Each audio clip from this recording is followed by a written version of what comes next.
ikaw ay papasok sa isang content creator at isang vlogger, eh dapat malakas ang loob mo.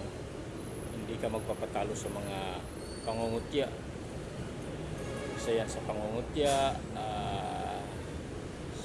lalo na sa minsan bubulihin ka,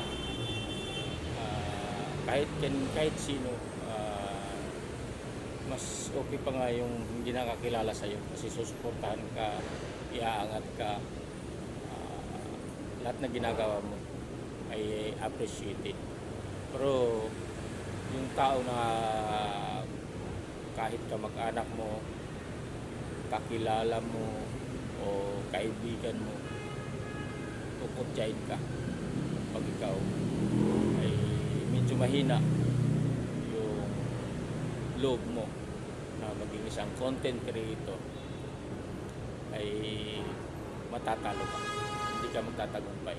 So dapat laban lang, ano man ang sabihin nila. Kung may mali man sa mga ginagawa sa palagay mo ay tama naman, tuloy mo lang. Huwag mo silang pansinin kung anong sabihin nila.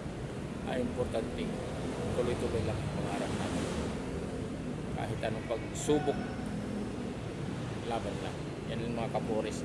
Isang maikling message sa ating mga kasamang sisig content creator katulad sa akin by Kapores Vlog and Video. Thank you for watching.